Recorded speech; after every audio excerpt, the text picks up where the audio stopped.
Bueno, hoy vamos a estar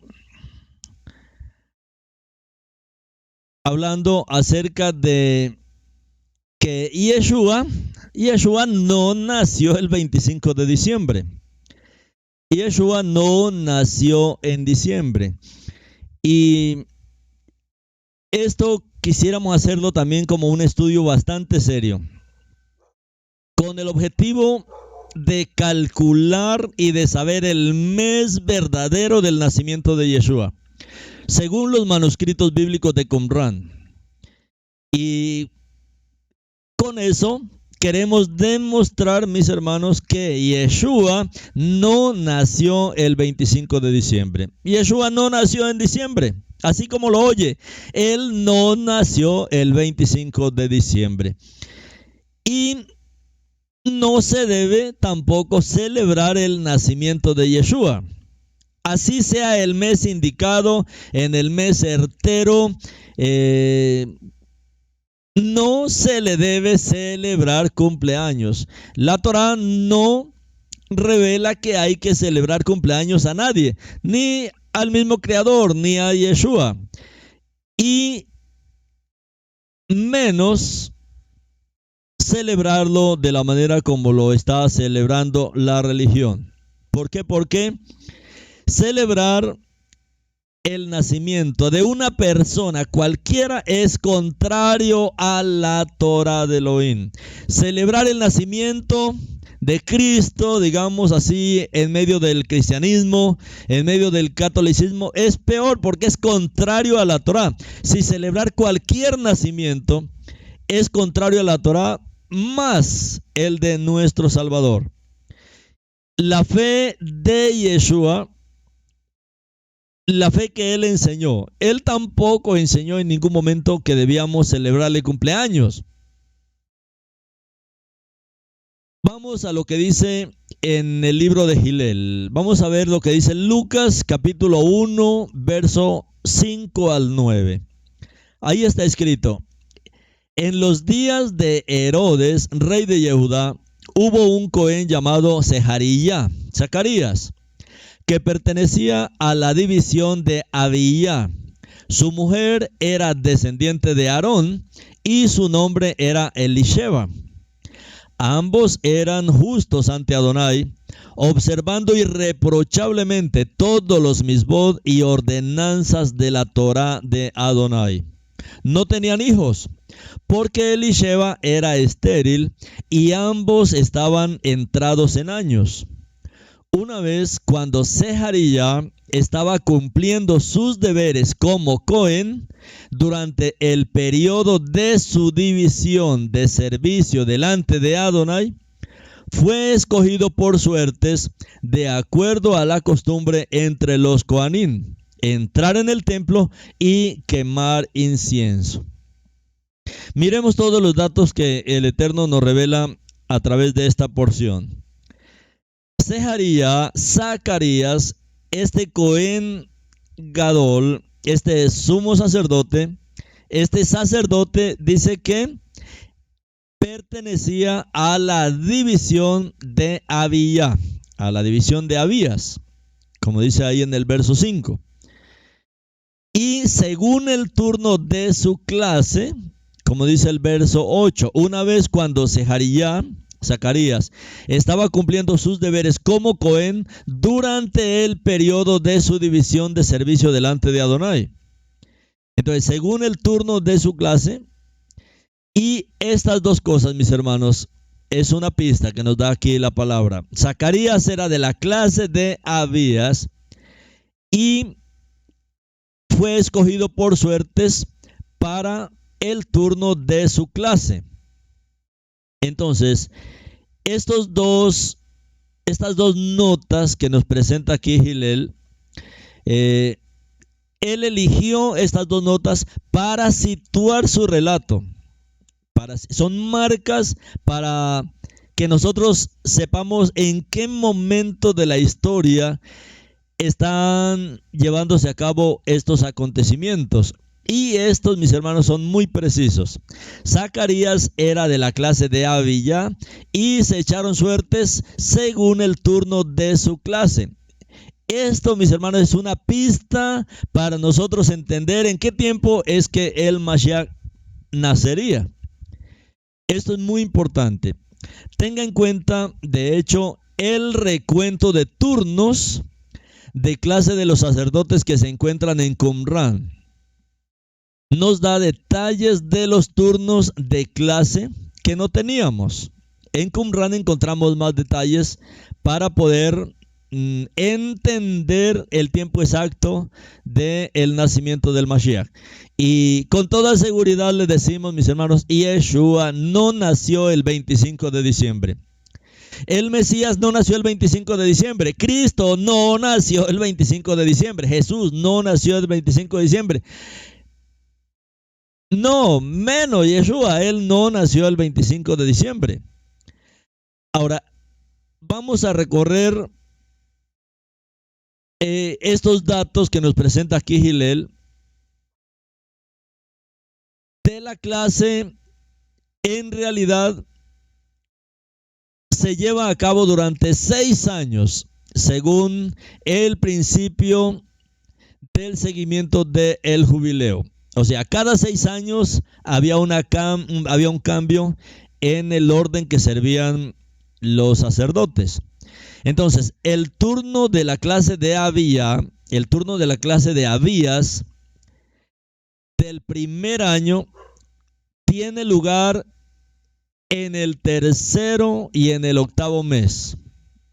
Recuerden que estos son turnos durante 6 años. Entonces, en el primer año, el turno de la clase de Abías en el primer año es en el tercero y en el octavo mes. En el segundo año es en el segundo mes y en el séptimo mes. El tercer año es el primer mes y el sexto mes. Y el duodécimo mes en el cuarto año es el quinto mes y el mes 11. En el quinto año es el quinto mes y el décimo mes. Y en el sexto año es el cuarto mes y el noveno mes. Eran los turnos. Este era el tiempo que servía la clase de Abías. En el primer año, en el tercer mes y en el octavo mes. En el segundo año, el segundo mes y el séptimo mes. En el tercer año, el primer mes, el sexto mes y el duodécimo mes. En el cuarto año, el quinto mes y el mes 11. En el quinto año, el quinto mes y el décimo mes. Y en el sexto año, el cuarto mes y el noveno mes. Estos eran los turnos de la clase de Abías. Ahora, estas señales que nos presenta la Besorá de Hillel de Lucas no nos sería de utilidad si no tuviéramos indicaciones de que Yeshua nació en un séptimo año, en un año de Shemitah, un año sabático. De hecho, esta es otra nota importante que encontramos en las escrituras de la Besorá de Lucas, en el momento en que Yeshua comenzó su ministerio. Como dice Lucas 4:16, entonces fue a Nazaret, donde había sido criado, y en Shabbat fue a la sinagoga como de costumbre, se puso de pie para leer, y le entregaron el rollo del profeta Isaías. Desenrolló el pergamino y encontró donde estaba escrito: el Ruach Adonai está sobre mí, por eso me ha ungido para anunciar las buenas noticias a los pobres, y me ha enviado a proclamar libertad a los cautivos y vista a los ciegos, para fortalecer con el perdón a los quebrantados, y para proclamar el año agradable de Adonai. Para proclamar el año agradable, ese es el año del jubileo. Después de cerrar el rollo y regresarlo al Shamash, se sentó. Los ojos de todos en la sinagoga estaban fijos en él. Comenzó a hablarles: hoy, como lo han oído, este pasaje del Tanaj se ha cumplido. Esta escritura que está leyendo Yeshua de Gilel 4, 16 al 21 es la que encontramos en Isaías 61, 1 y 2. El Ruach Adonai está sobre mí, por lo tanto me ha ungido Adonai para anunciar buenas noticias a los abatidos, vendar las llagas de los quebrantados de corazón. Me ha enviado a proclamar libertad a los cautivos, vista renovada a los ciegos y a los presos apertura de cárcel, para proclamar el año favorable de Adonai y el día de salvación de nuestro Elohim, para consolar a todos los que lloran. En la Septuaginta este pasaje dice así, Isaías 61, 1 y 2. El Espíritu de Adonai está sobre mí, porque me ha ungido. Él me ha enviado a predicar las buenas nuevas a los pobres, a sanar el corazón quebrantado, para proclamar la libertad a los cautivos y la vista a los ciegos, para declarar el año de gracia de Adonai y el día de la retribución, para consolar a todos los afligidos. Aquí Yeshua lee el pasaje de Isaías, que habla de un año de jubileo. Este año de gracia, este año de remisión, es un año de jubileo, como se describe en la Torá y en Isaías el profeta. Y él dijo, esta palabra de la Escritura se cumple hoy. Y ustedes la escuchaban. Entonces, el año en que Yeshua comenzó su ministerio fue un año de jubileo. Aquí tenemos un punto de referencia. Los judíos esenios de Qumran, que vivieron antes de Yeshua, esperaban al Mesías en un año de jubileo, como se anunció en Isaías. De hecho, leemos esto en el rollo de Melquisedec, que también se encontró ahí en Qumran. Si no lo ha leído, puede leerlo, lo encuentra ahí en los estudios en PDF, en el canal de Telegram, donde dice Raíces Hebreas, ahí está todos los PDFs, incluso el rollo de Melquisedec. Entonces, los judíos de Qumran esperaban que el Mashiach viniera en un año de jubileo. Y eso es lo que dice también el rollo de Melquisedec, que se encuentra ahí en Qumran. Y vamos a leer alguna parte del rollo de Melquisedec. Dice, en este año de jubileo cada uno volverá a su posesión. Era todo lo que ocurría en un año del jubileo. Era un año de perdón de deudas, era un año de libertad de la esclavitud, era una bendición. Y Levítico 25:13 dice eso, que el año del jubileo, en ese año cada uno volvería a su posesión. Si alguien había empobrecido, había tenido que vender su tierra, eso era solamente hasta el año 50, porque en el año 50 volvía otra vez al dueño original. Aún hoy en Israel se practica lo mismo. Allá nada se compra a perpetuidad, especialmente tierras, solo así como dice la Torá, hasta el año 50. Cuando viene el jubileo, hasta ahí se venden las cosas. En este año de jubileo, cada uno volverá a su posesión. Y lo que también está escrito en Devarim 15:2, así es como la Shemitah será hecha. Todo acreedor desistirá de lo que ha prestado a su hermano miembro de la congregación. Él no forzará a su prójimo o a su pariente que lo pague, porque el tiempo de remisión de Adonai ha sido proclamado. Así es como la Shemitah será hecha. La interpretación es que esto se aplica a los últimos días y se refiere a los cautivos, tal como dijo Isaías, para proclamar el jubileo a los cautivos, libertad a los cautivos, en Isaías 61:1. Como y de la herencia de Melquisedec, dice, porque Melquisedec, que los traerá de regreso a los que es legítimamente suyo, él les proclamará el jubileo y así los liberará de todos sus pecados. Esto es lo que se lee en el rollo de Melquisedec.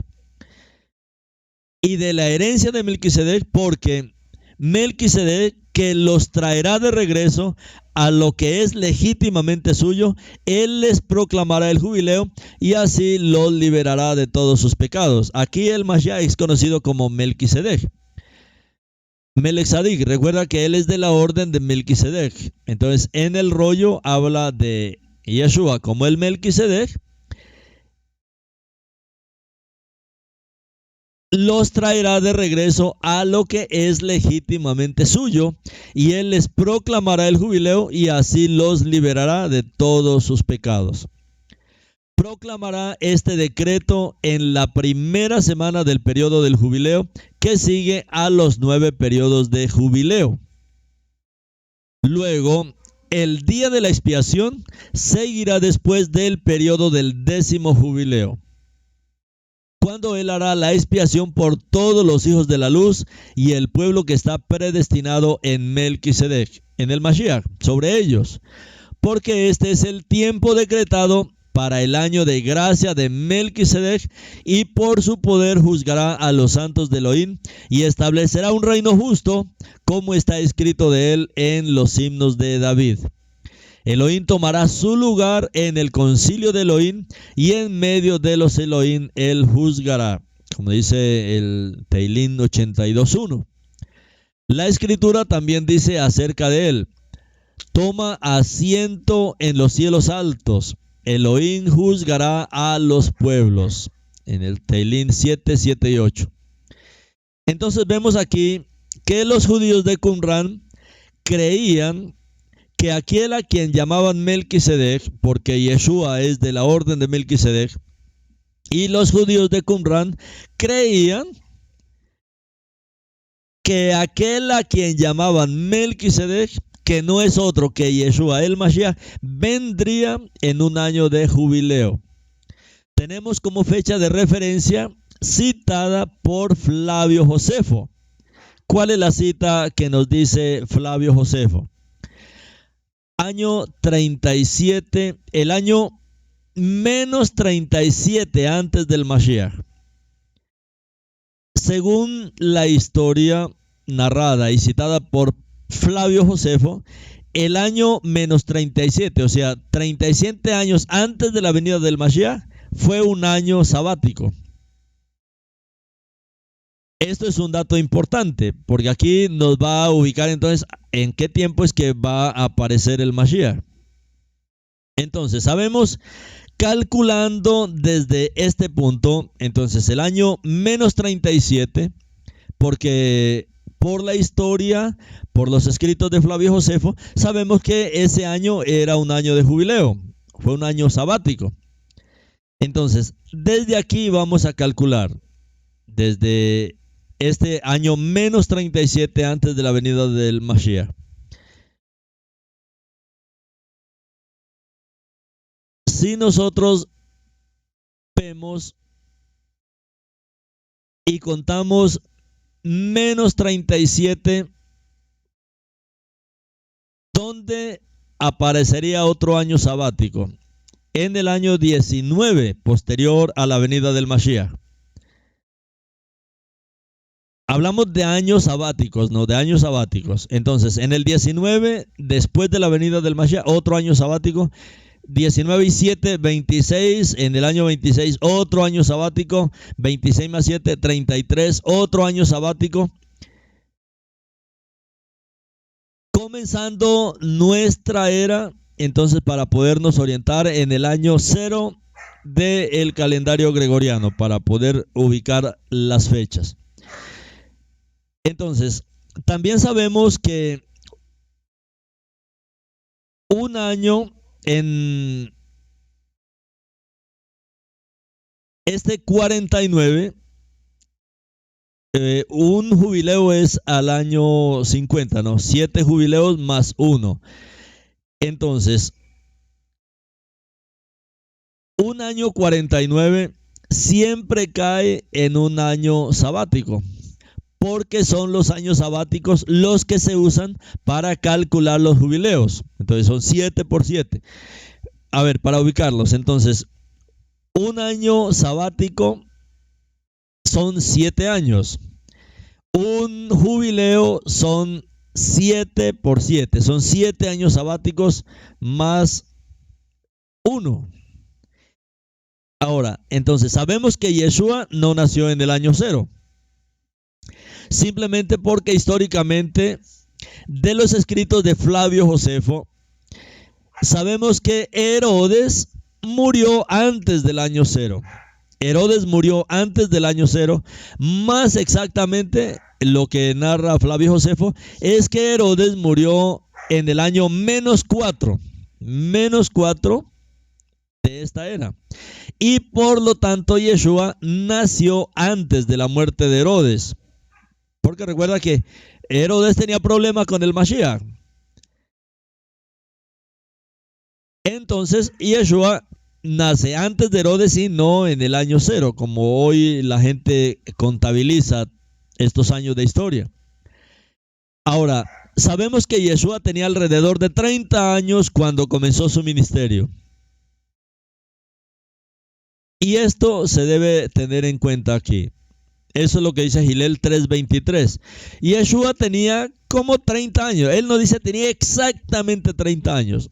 Se le ponía más o menos que tenía como 30 años de edad cuando comenzó su ministerio público. Ahora, todos estos datos,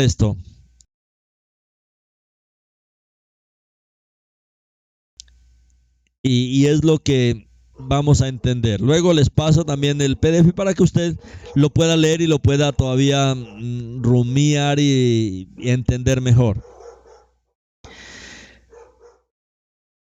Entonces, tenemos en el año menos 37 un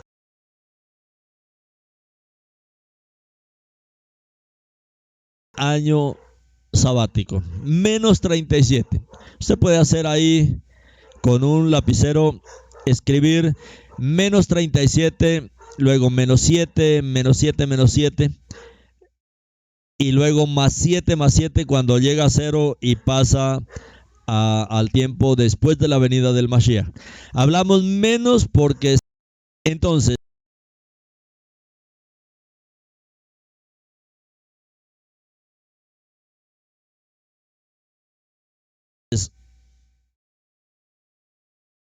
el año 49 solo puede caer en un año sabático, por lo que solo puede caer o en el menos 9, o en el menos 2, o en el año 5 después de la venida del Mashiach, o en el año 12, o en el año 10. Estas fechas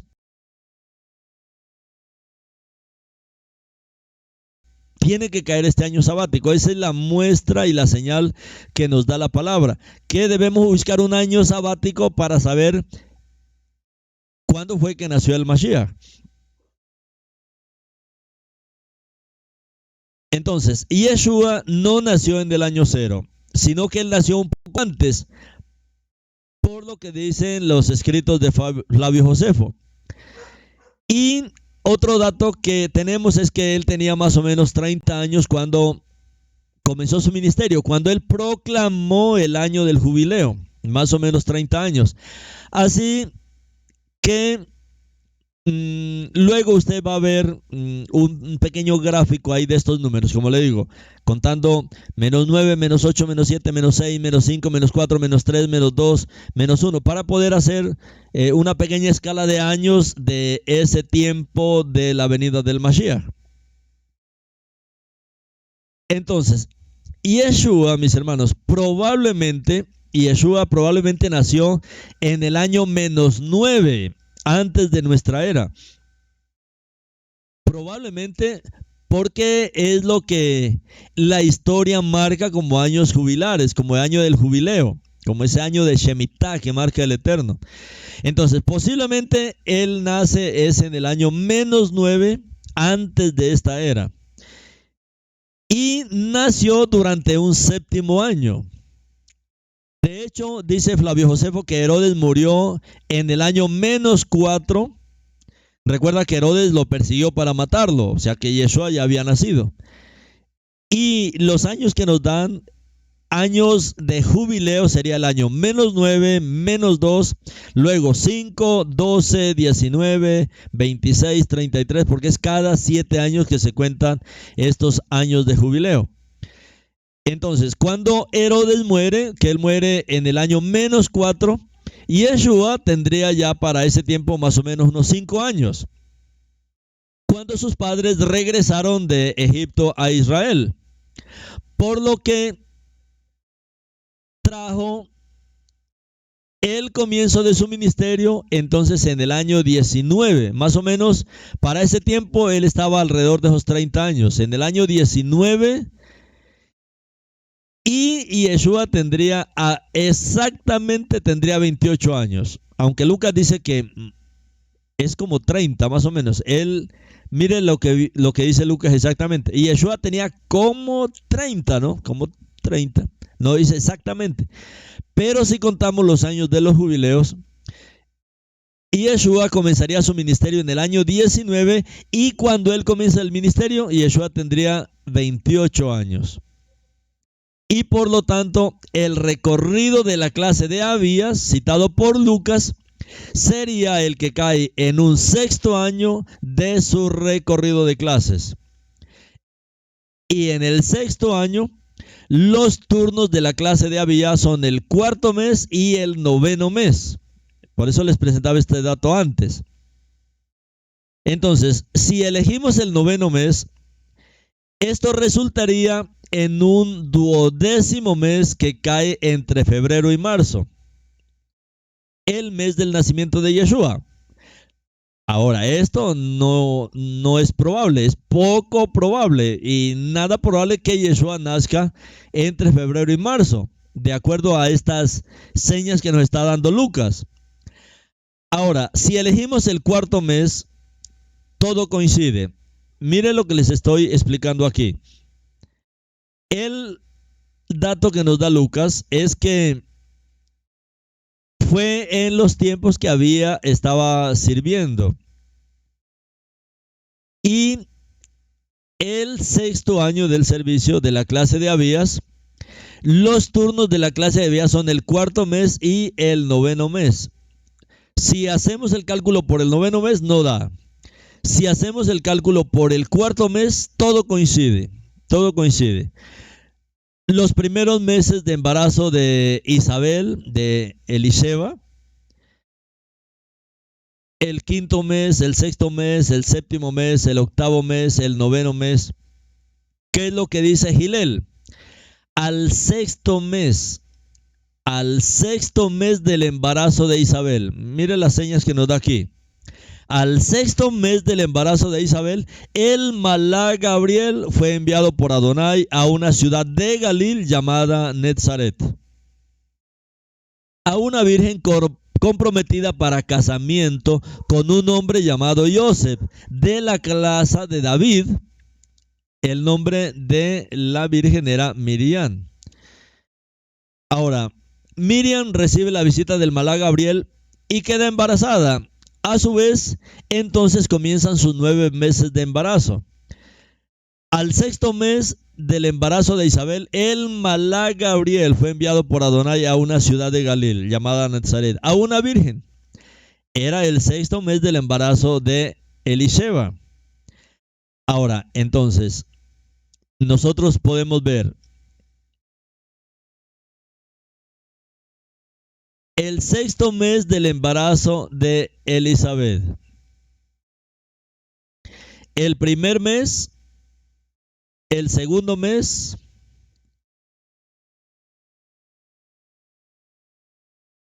y nosotros seguimos contando aquí, así. Los primeros meses del embarazo de Isabel. Al 6º mes viene el malaj. Al 6º mes. Luego viene el nacimiento de Yeshua.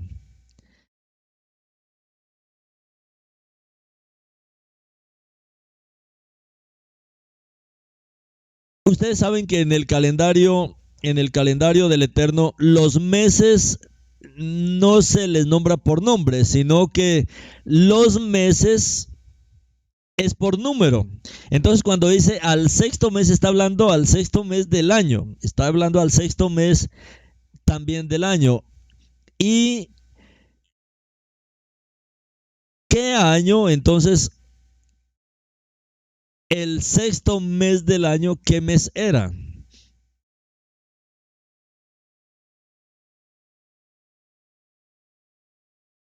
El sexto mes del embarazo de Elizabeth. Y Yeshua estaría naciendo en el séptimo mes. ¿Cuál es el séptimo mes? El séptimo mes.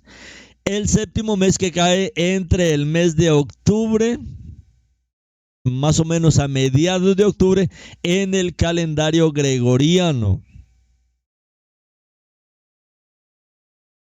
Entonces, por eso les estamos diciendo, Yeshua no nació el 25 de diciembre, porque las cuentas no darían. Las cuentas no darían por las señales que la palabra nos está presentando. Por ejemplo, en Gilel 2, 6, 7 y 16 dice: entre tanto estaban allí, llegó el tiempo para dar a luz, y dio a luz a su hijo, el primogénito, lo envolvió con bandas de tela y lo acostó en una azúcar.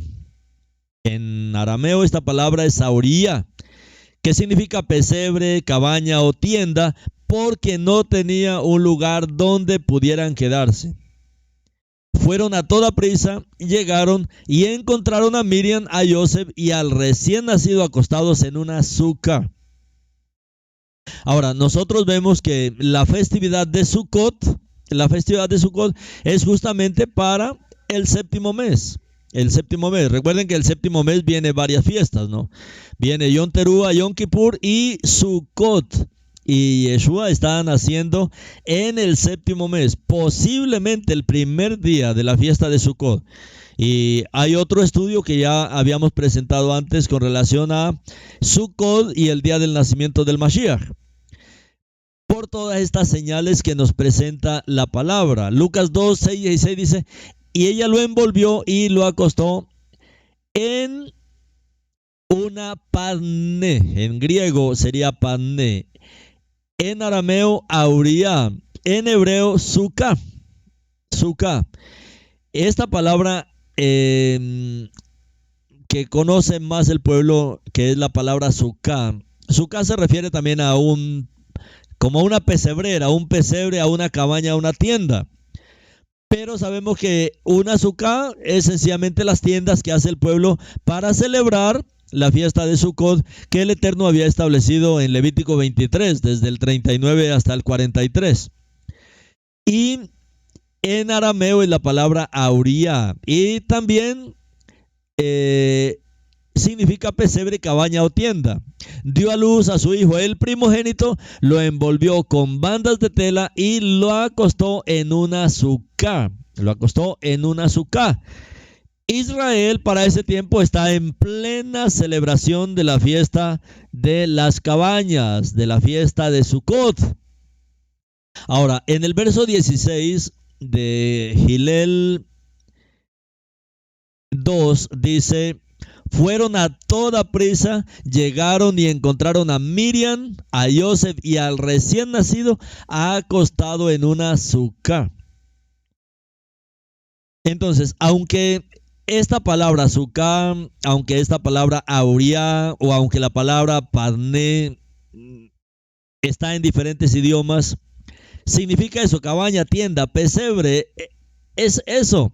Y en griego la palabra parné también significa pesebre o cabaña o kiosco.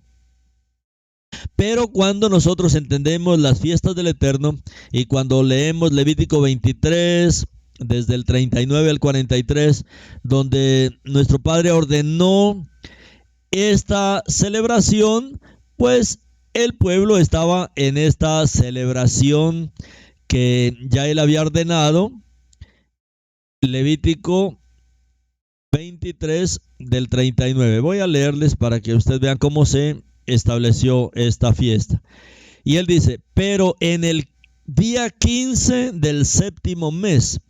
El séptimo mes es el mes del nacimiento del Mashiach, no en diciembre, pero en el día 15 del séptimo mes, cuando hayan recogido el producto de la tierra, observarán la fiesta de Adonai por 7 días. El primer día será de descanso completo y el octavo día será de descanso completo. En el primer día llevarán los frutos escogidos, limón, frondas de palma, ramas espesas y sauces de río, y celebrarán en la presencia de Adonai su Elohim por 7 días. Lo observarán como una fiesta a Adonai, 7 días al año. Es un decreto permanente, generación en generación. Guárdenla en el séptimo mes. Vivirán en Sucot, vivirán en Auriá, vivirán en Parné. Vivirán en Sucot por 7 días. Todo ciudadano de Israel vivirá en una sucá. Para que de generación en generación de ustedes sepan que yo hice que los hijos de Israel vivieran en Sucot cuando los saqué de la tierra de Misraim. Yo soy Adonai su Elohim. Entonces el Eterno había ordenado esta fiesta. Vivirán en Sucot por 7 días. Todo ciudadano de Israel vivirá en una sucá. ¿Para cuándo el Eterno estableció esta fiesta? El día 15 del séptimo mes, por 7 días seguidos. Por 7 días debíamos celebrar esta fiesta. Entonces, ¿por qué el libro de Gilel nos da tantas señales? Es para que entendamos que ahí se está llevando a cabo una fiesta. Gilel 2, 6, 7 al 16. Ahora, lógicamente usted lo va a ver en las versiones que han sido restauradas al hebreo, al arameo de manera correcta. Y por eso Gilel ahora nos dice, entre tanto estaban allí, llegó el tiempo para dar a luz. Y dio a luz a su hijo, el primogénito. Lo envolvió con bandas de tela y lo acostó en una sucá. No tuvieron que armarla, es que el pueblo estaba celebrando esta festividad. Esta palabra sucá es la palabra aramea auriá, pesebre, cabaña, tienda, porque no tenían un lugar donde pudiera quedarse. Entonces el pueblo de Israel nunca ha celebrado Navidad. El pueblo de Israel nunca hizo un pesebre con animalitos y con vaquitas y ovejitas y caballitos y un bebecito, nada. El pueblo de Israel estaba celebrando, era la fiesta de Sucot que el Eterno había ordenado ahí en Levítico 23, 39 al 43. Lo envolvió con bandas de tela y lo acostó en una sucá, en una cabaña, en una tienda de las que el pueblo había armado para la celebración de Sucot. En el séptimo mes, a partir del día 15, no tenían otro lugar donde quedarse. Ahora el 16 de Lucas 2 dice, fueron a toda prisa, llegaron y encontraron a Miriam, a Joseph y al recién nacido acostado en una sucá. Y en Lucas 2, 6, ella lo envolvió y lo acostó, en griego se leería, en un pané. Pesebre, cabaña, kiosco, pero necesitamos entender que en esta fecha se estaba llevando a cabo la fiesta de Sucot, como el Eterno lo había ordenado. Vivirán en Sucot por 7 días. Todo ciudadano de Israel vivirá en una sucá. Todo ciudadano, es que Yeshua es el ciudadano 100% Israel, él tenía que vivir ahí. Ahora, en Gilel 2, desde el 8 hasta el 16, leemos toda la historia. Entonces la sucá es una choza, es una tienda que está relacionada con la palabra griega también patné, que significa también cabaña, kiosco, pesebre, tienda. ¿Qué es una cabaña? Es un kiosco, una choza que es construida por todo el pueblo de Israel. Todo, mis hermanos, el pueblo de Israel, en el momento de la celebración de la fiesta de Sucot. la fiesta de las chozas, de las cabañas, prescritas por nuestro Padre en la Torá. Ahí en Levítico, capítulo 23, 39 al 43. Ahora, entendiendo esto, vamos a entender entonces el relato de Gilel, que él hace desde el capítulo 2, desde el 8 hasta el 16. Ahora sí dice Gilel aquí: en el campo muy cerca había unos levín pastores pasando la noche en la campiña cuidando los rebaños consagrados al templo. Miren, mis hermanos, esto. Había unos levín pastores pasando la noche en la campiña cuidando los rebaños consagrados al templo. Estaban allá en el campo cuidando las ovejas. ¿Por qué? Porque no había lluvia. Si hubiese sido el 25 de diciembre, miren, sería en plena lluvia. El 21 de diciembre inicia la temporada de la estación de invierno. Y aquí vemos a los pastores todavía allá en la campiña, mostrando que es otra estación. Ahora, el verso 9 de Gilel 2 dice: cuando el Malach de Adonai se apareció y la Shejiná de Adonai resplandeció alrededor de ellos, tuvieron mucho temor.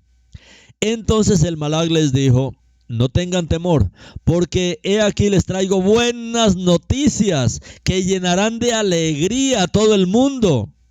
En este mismo día, en la ciudad de David, ha nacido para ustedes el Salvador, que es Mariam Meshijá, que es Adonai el Mashiach.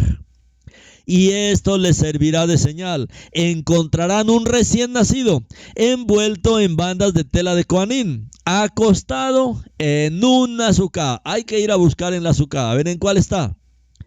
En cuál de las Sucot que se habían armado encontrarían al bebé Yeshua. De repente apareció junto al Malach una gran multitud de ejércitos celestiales. Es que esta noticia, mis hermanos, nadie podía pasarla desapercibida.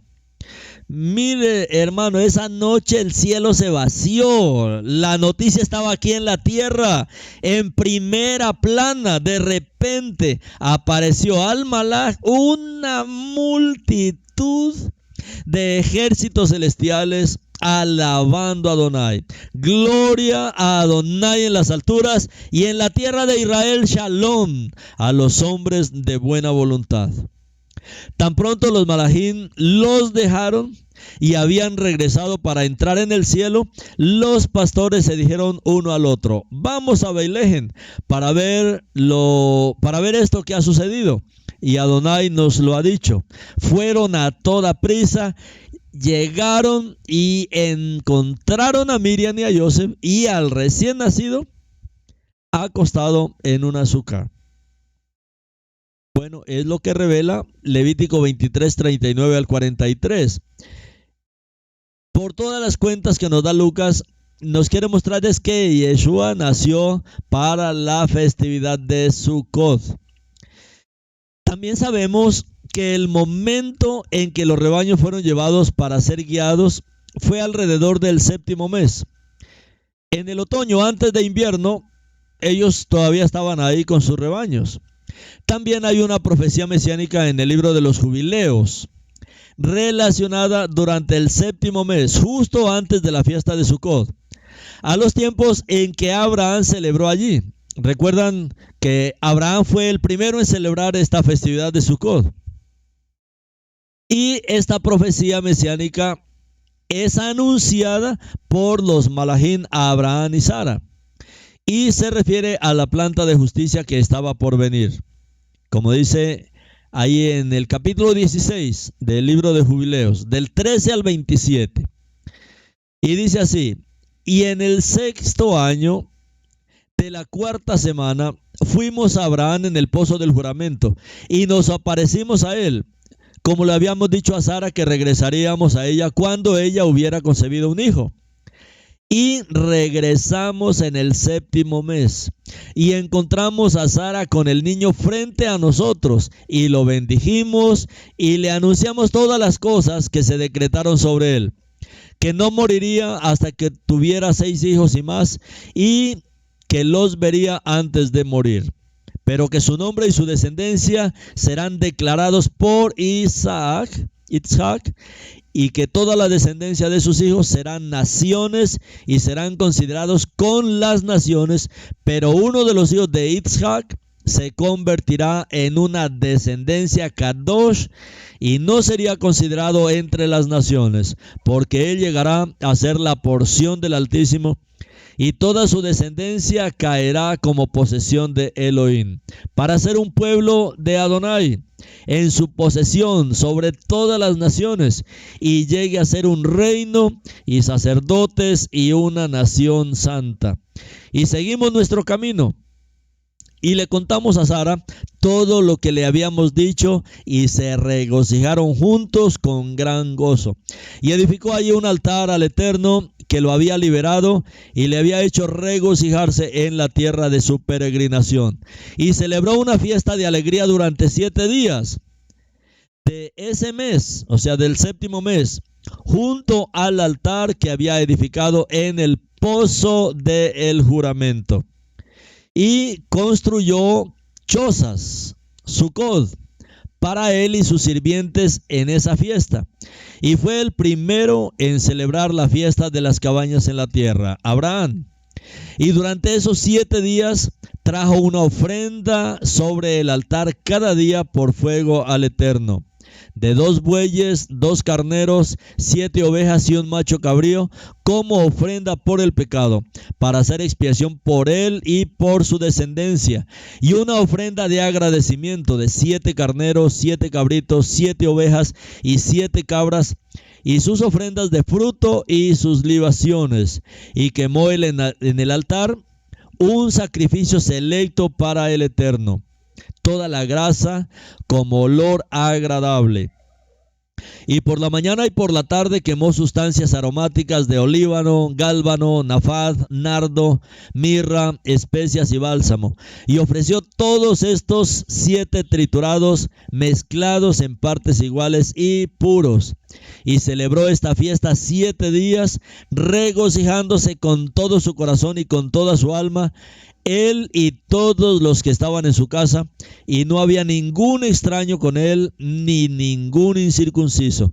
Y bendijo a su Creador, que lo creó en su generación, porque lo creó conforme a su buena voluntad, porque sabía y percibía que de él surgiría la planta de justicia para las generaciones eternas, y de él una simiente santa, de modo que puede llegar a ser como aquel que hizo todas las cosas. Y bendijo y se regocijó, y llamó el nombre de esta fiesta la fiesta del Eterno, un gozo agradable para el Altísimo Elohim. Y lo bendijimos para siempre y a toda su descendencia después de él por todas las generaciones de la tierra, porque él celebró esta fiesta en su tiempo conforme al testimonio de las tablas celestiales. Por esta razón está ordenado en las tablas celestiales concernientes a Israel que deben celebrar la fiesta de las cabañas con gozo, agradable delante del Eterno, cada año en el 7º mes durante 7 días, un estatuto para siempre a través de sus generaciones.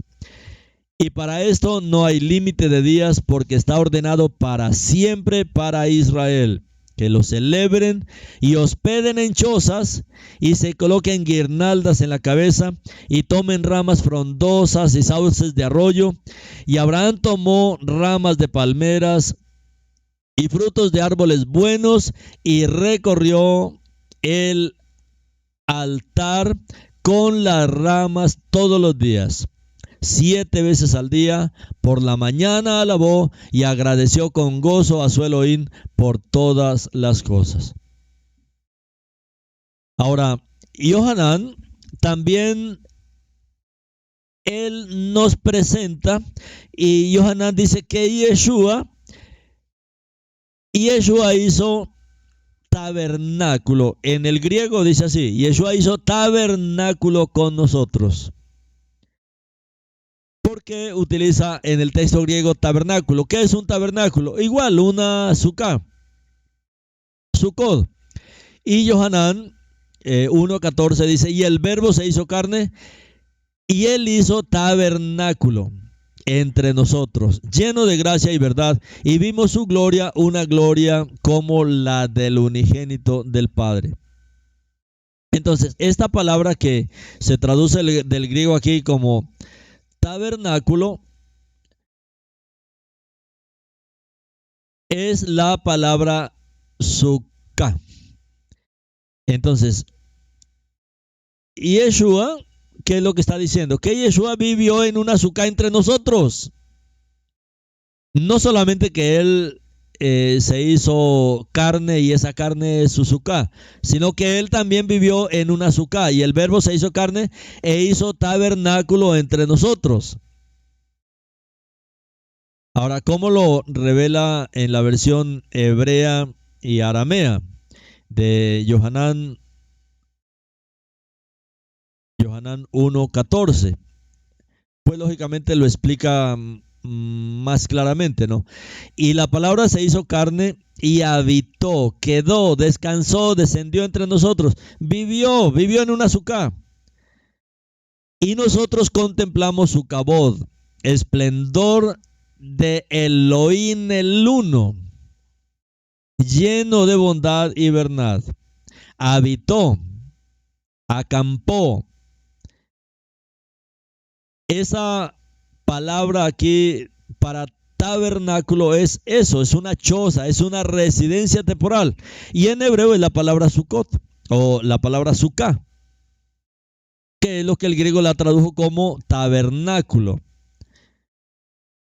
Y aquel verbo fue hecho carne e hizo sukkah entre nosotros. Vivió en una sukkah entre nosotros.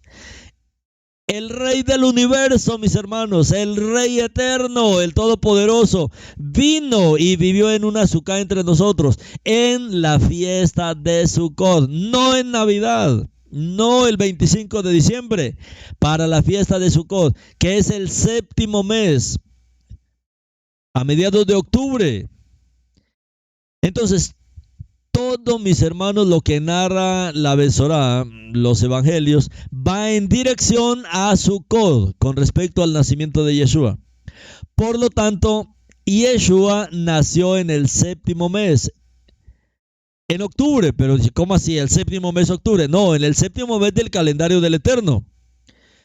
Octubre es el octavo mes en el calendario grecorromano, pero Yeshua nació en el séptimo mes. Y en el séptimo mes se celebra Yom Teruah, Yom Kippur y Sukkot en el mismo mes.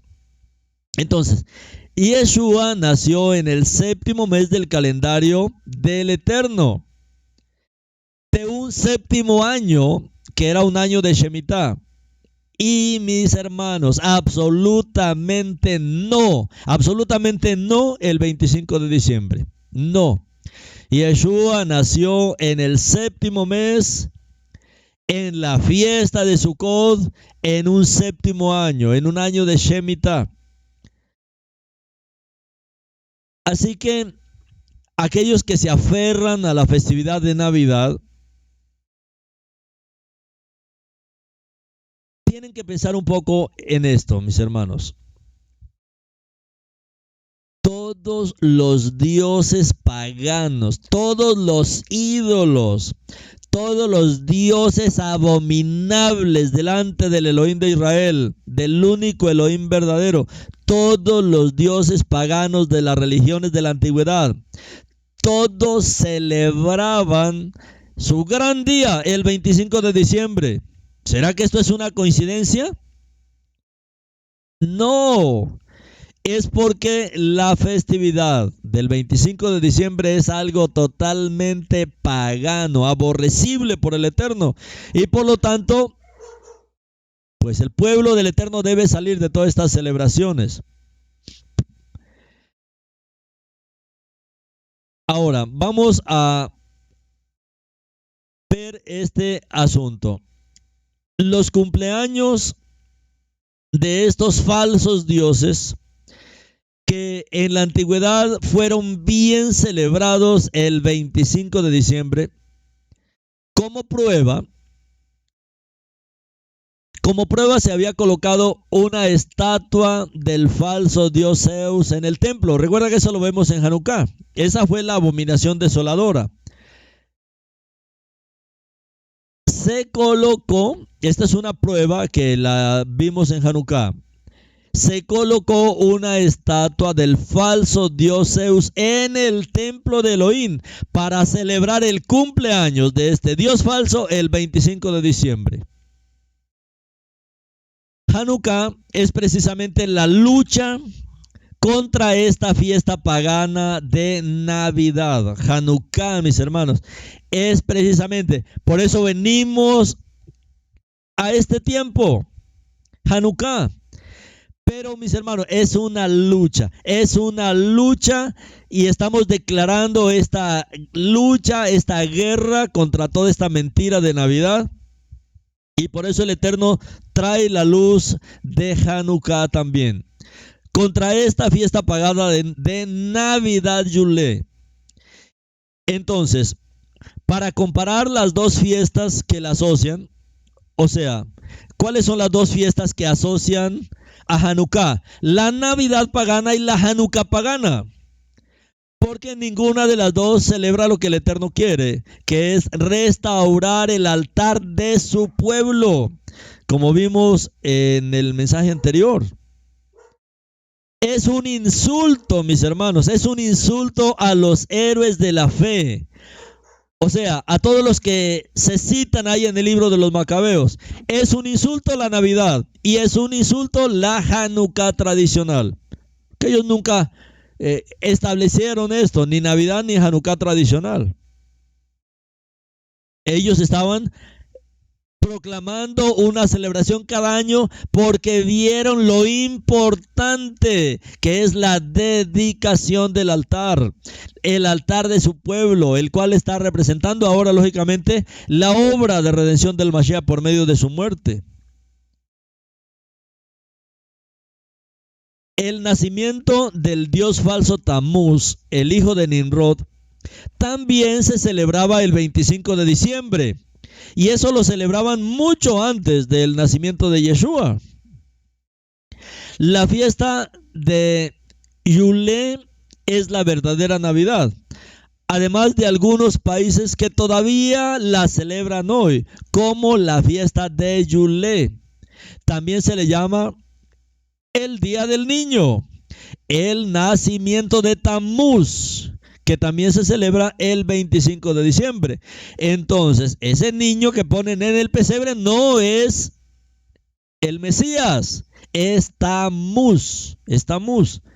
Y por eso a esa fiesta se le llama el Día del Niño y el Pase del Niño y una cantidad de inventos paganos. Mis hermanos, esto es un insulto para el Eterno, es un insulto para los héroes de la fe del libro de los Macabeos. Todos los historiadores, todos mis hermanos, todos saben y dicen que Navidad es en realidad la celebración de las Saturnales, el solsticio de invierno. Por eso les estaba hablando al comienzo de este solsticio que inicia ahora el 21 de diciembre.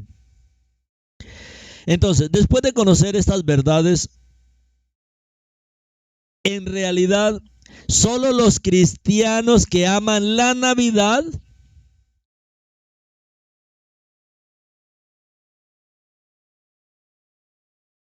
pero, mis hermanos, Yeshua no quiere que continúe en este paganismo que odia a Yeshua.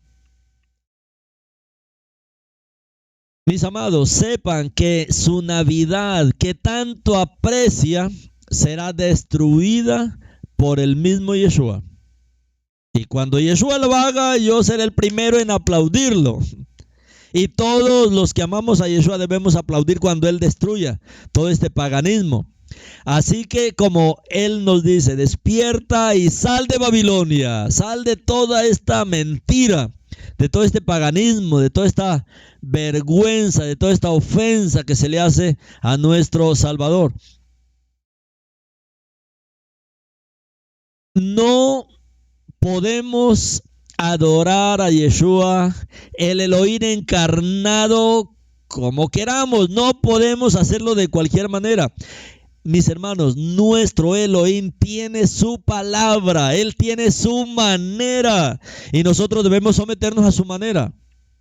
Él es quien establece las reglas de lo que a Él le agrada y no nosotros.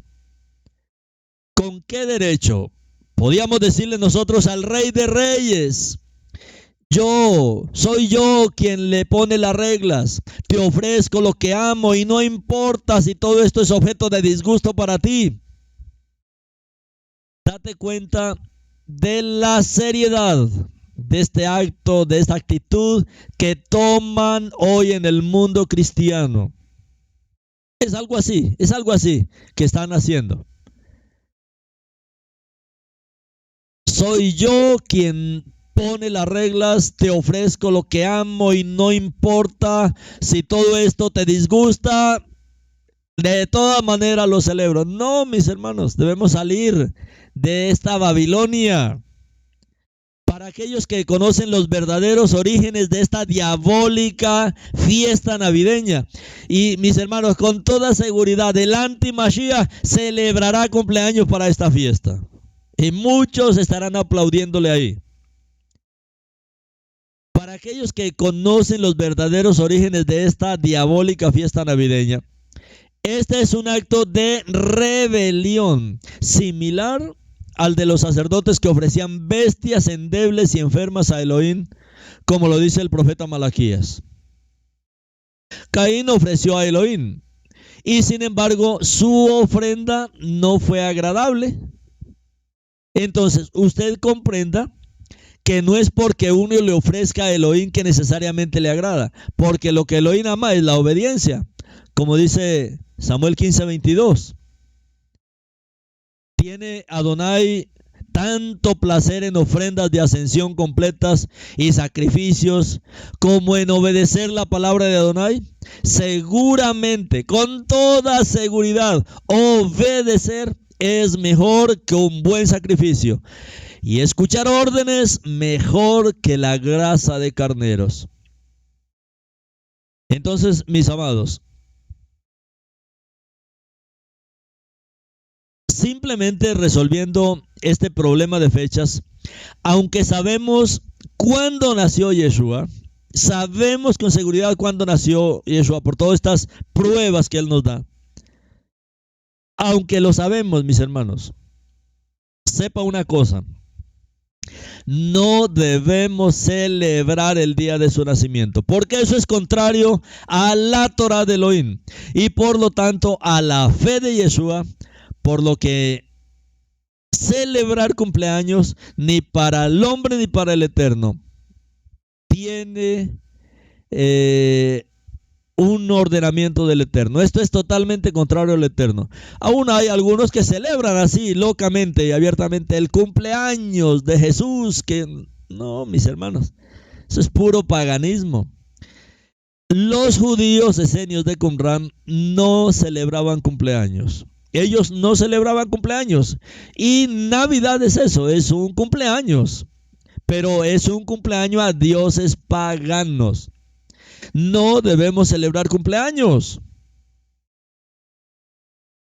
Algunos todavía se dejan llevar por Babilonia para complacer a su generación, a sus nietos, a sus hijos.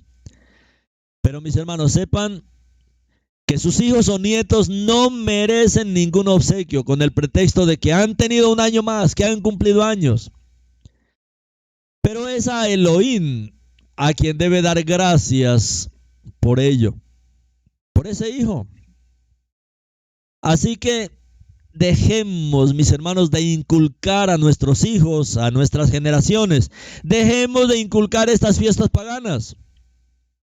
¿Cómo les dejamos de incumplir? Al no comprarle regalos en esas fechas. Más bien den a sus hijos y nietos un tesoro que no pasará. Ofrézcale los tesoros de la Torah de Elohim. Ofrézcale el más grande tesoro de la Torah de Elohim. Yeshua. Cuando mi hijo menor cumplió 12 años, yo me acuerdo, él cumplió 12 añitos. ¿Y sabe qué me pidió él a los 12 años? Desde que amaneció, papi, yo quiero que hoy usted me haga teshuvá. Quiero que hoy me bautice. Quiero que me haga la tevila, perdón, la tevila. Y ese día estuve súper ocupado y no me podía desocupar y él queriendo, tenía 2 añitos, hágame la tevila. Ese es el regalo que yo te pido hoy en mis 12 años. Y no conocía muy bien la zona, pero llegué como a las 6 de la tarde, ya entre oscuro y claro. Y él estaba ahí todavía, papi, hoy yo quiero que me haga mi tevilá. Vamos, hijo. Y nos fuimos para un río a esa hora de la noche. Y ahí como pudimos, ahí a medio ver, mis hermanos, ya en la oscuridad, en un río que supuestamente la gente decía que era muy peligroso, pero bueno, fuimos, el Eterno nos bendijo. Hicimos la tevilá.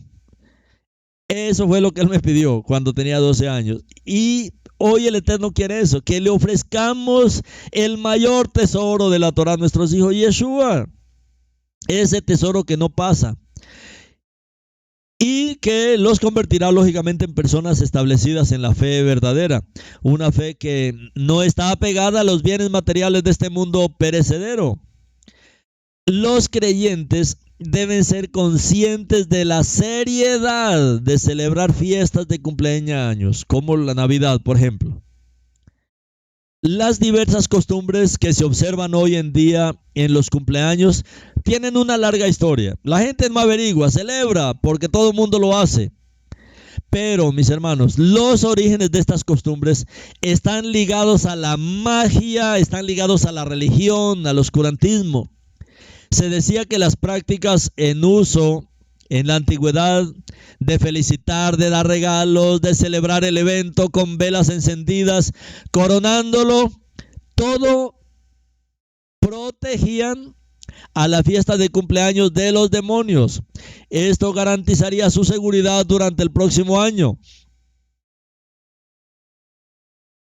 Hasta el siglo IV, el cristianismo rechazó la celebración del cumpleaños. Hasta el siglo IV.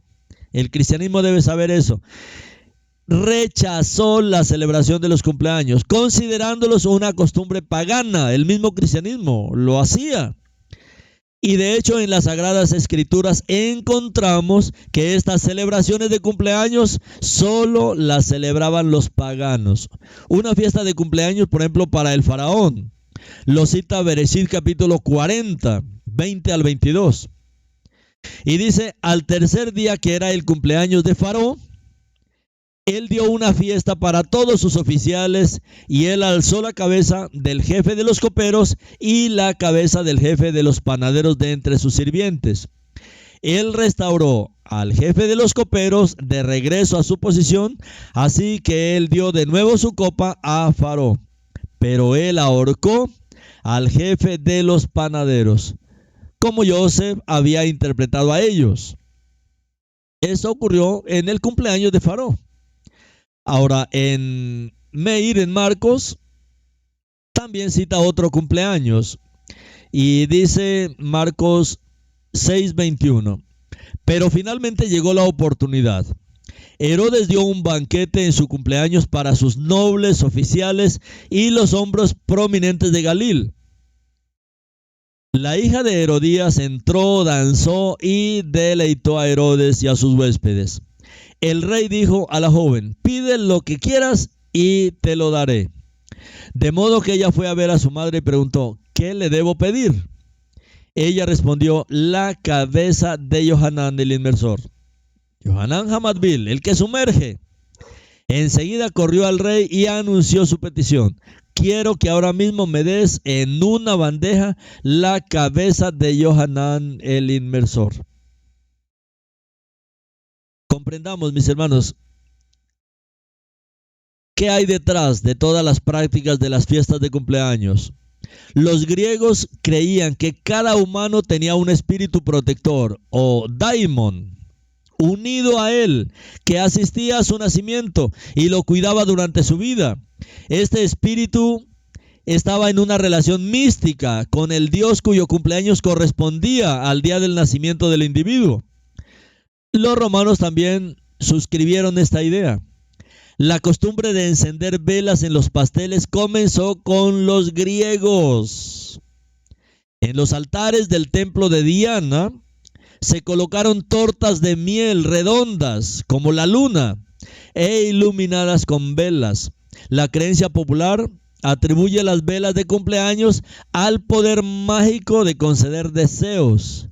Las velas encendidas y los fuegos de sacrificio siempre han tenido un significado místico especial desde que el hombre comenzó a erigir altares a sus dioses. Las velas son, por lo tanto, un homenaje al niño que es celebrado su cumpleaños. Le hacen honor y le traen suerte.